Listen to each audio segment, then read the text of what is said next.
पुणे, पिंपरी चिंचवड आणि आसपासच्या परिसरामध्ये आज भारतीय हवामान खात्याने पावसाचा रेड अलर्ट जारी केलाय। राज्यात अनेक भागामध्ये पुन्हा एकदा मुसळधार पावसाने हजेरी लावली आहे। तर हवामान विभागाकडून पुण्यासह घाटमाथा परिसराला पुन्हा एकदा पावसाचा अलर्ट देण्यात आलाय। जिल्ह्यात घाटमाथ्यावरती मुसळधार ते अतिमुसळधार पावसाचा अंदाज वर्तवण्यात आलाय, तर इतर भागामध्ये मध्यम ते मुसळधार पावसाची शक्यता वर्तवली गेली आहे। सातारा आणि पुणे घाटमाथ्यावरती रेड अलर्ट जारी करण्यात आला आहे, त्यामुळे या दोन्ही जिल्ह्यांमध्ये मुसळधार ते अतिमुसळधार पाऊस पडेल असं हवामान खात्याचं म्हणणं आहे। त्याचबरोबर मुंबई, रायगड, रत्नागिरी आणि सिंधुदुर्ग या जिल्ह्यात पावसाचा ऑरेंज अलर्ट जारी करण्यात आला आहे।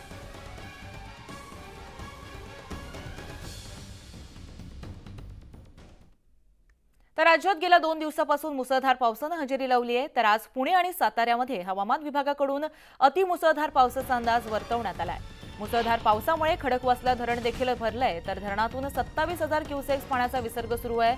उपमुख्यमंत्री देवेंद्र फडणवीसांनी ट्विट करून माहिती दिली आहे। डेक्कन परिसरातील नदीपात्रात देखील पाण्याच्या पातळीमध्ये वाढ झाली आहे। सुरक्षेच्या कारणास्तव काही ठिकाणचा वीज पुरवठा देखील खंडित करण्यात आला आहे। पुलाची वाडी आणि प्रेमनगर येथील सुमारे 100 वीज ग्राहकांना वीज सुरक्षेच्या दृष्टीने बंद ठेवण्यात आलाय। तसंच सिंहगड रस्त्यावरील एकता नगरीमध्ये 2 सोसायट्यांमध्ये पुराचं पाणी शिरल्यामुळे जवळपास 15 वीज ग्राहकांना वीज पुरवठा न मिळाल्यामुळे याचा फटका बसतोय। पुणे, पिंपरी चिंचवड शहर आणि परिसरातील तसेच सखल भागातील नागरिकांना सावधतेचा इशारा सुद्धा देण्यात आला आहे।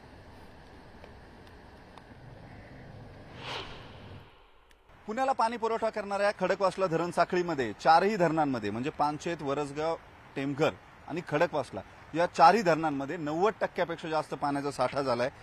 गेल्या 23 तारखेपासून जुलैच्या 23 तारखेपासून जो पाऊस पडतोय धरण क्षेत्रामध्ये, जो येवा आहे कॅचमेंटमध्ये, पाणलोट क्षेत्रामध्ये जो पाऊस पडतोय त्याचा परिणाम असा झालाय खडकवासल्याच्या सांडव्यावरून जवळपास 9 टीएमसी पेक्षा जास्त पाणी जे आहे त्याचा विसर्ग झालेला असूनही खडकवासला धरण साखळीत 90% जास्त पाणी आहे। आणि काल हवामान विभागानं ज्या सूचना दिलेल्या आहेत त्यानुसार घाटमाथ्यावरती रेड अलर्ट देण्यात आलेला आहे। तर पुणे, पिंपरी चिंचवड या शहरांना ऑरेंज अलर्ट देण्यात आलेला आहे। काल रात्रभर पाऊस जो आहे तो कोसळत होता। आज सकाळपासून संततधार जी आहे पावसाची ती सुरू आहे आणि त्याचा परिणाम आपण पाहतोय। खडकवासल्यातून काल रात्री 12 वाजता 27,000 क्युसेकनं पाणी जे आहे ते मुठा नदीपात्रामध्ये सोडण्यात आलेलं होतं आणि त्यामुळे नदी जी आहे ती दुथडी भरून वाहते। दोन्ही बाजूंना पाणी जे आहे ते नागरी वस्तीमध्ये शिरू नये याची खबरदारी जी आहे ती पाटबंधारे विभागाकडून घेतली जाते।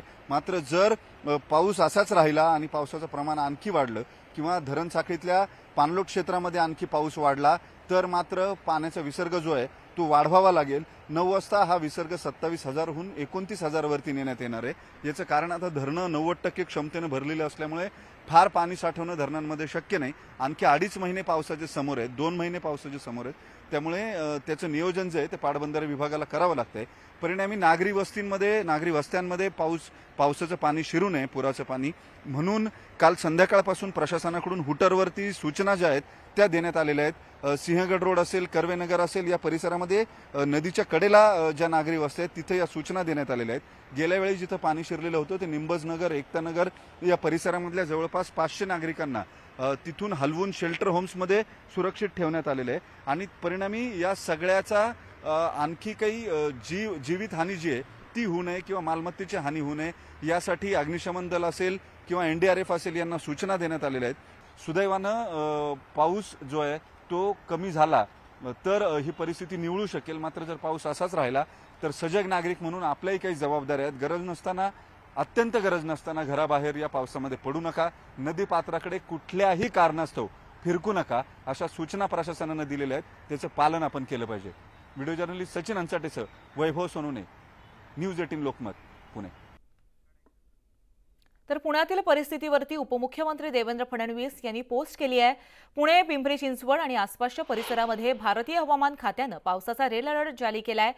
पाऊस आणखी वाढला तर खडकवासला धरणातून पाण्याचा विसर्ग होण्याची शक्यता नाकारता येत नाही, त्यामुळे लष्कर आणि एनडीआरएफच्या टीम्सना अलर्ट मोडवर राहण्यास सांगण्यात आलंय।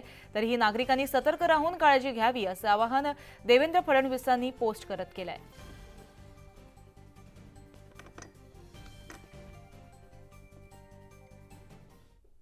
तर मनसे अध्यक्ष राज ठाकरे आज पुण्यातील पूरग्रस्तांची भेट घेणार आहेत। राज ठाकरे सिंहगड रस्ता भागातील सोसायटीमध्ये नागरिकांची भेट घेणार आणि कालच्या बैठकीत झालेल्या सर्व बाबींची नागरिकांना माहिती देणार असल्याचं कळतंय।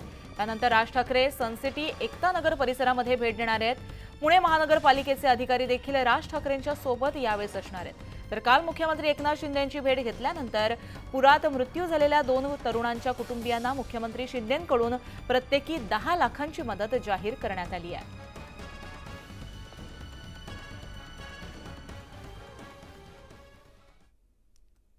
पुढच्या बातमीकडे आपण वळतोय तर अहमदनगरमधील भंडारदरा आणि निळवंडे धरण परिसरामध्ये पावसाने जोरदार बॅटिंग केली आहे। पावसामुळे धरणातील पाण्याची आवक ही आता सुरू झाली आहे। पाणी पातळी नियंत्रणात ठेवण्यासाठी भंडारदरा धरणातून 27,000 क्युसेक्स तर निळवंडे धरणातून 7,320 क्युसेक्स पाण्याचा विसर्ग जो आहे तो नदीपात्रामध्ये सोडण्यात आला आहे।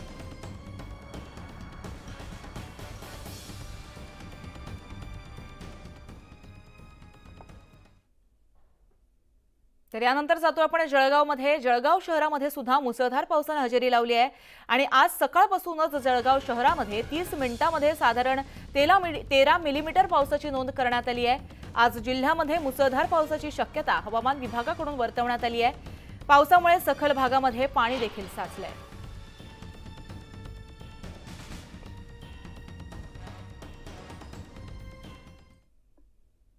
तो लोणावळ्यामध्ये पावसाने जोरदार हजेरी लावल्याचं पाहायला मिळतंय।